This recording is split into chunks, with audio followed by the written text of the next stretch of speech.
ಹೂವಂತೆ ಮೃದುವಾಗಬಲ್ಲೆ, ಮುಳ್ಳಂತೆ ಮೊನಚಾಗಬಲ್ಲೆ, ಹಣ್ಣಂತೆ ಸಿಹಿಯಾಗಬಲ್ಲೆ, ವಿಷದಂತೆ ಕಹಿಯಾಗಬಲ್ಲೆ.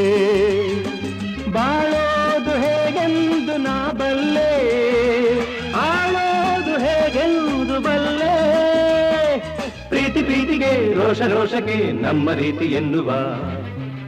What is life? Life is a duty. Then perform it as a. ಬಾಳು ಎಂದು ಹೂವಲ್ಲ, ಬಾಳು ಎಂದು ಮುಳ್ಳಲ್ಲ, ಕಾಣುವುದು ನಿಜವಲ್ಲ, ಮಾತೆಲ್ಲ ಮುತ್ತಲ್ಲ, ಕಾಲಕ್ಕೆ ತಕ್ಕಂತೆ ಜಗದಲ್ಲಿ ಜನರೆಲ್ಲ ಬಾಳೆಂಬುವ ಈ ಹಾದಿಯಲಿ ಪ್ರೇಮ ಪ್ರೀತಿ ನನ್ನ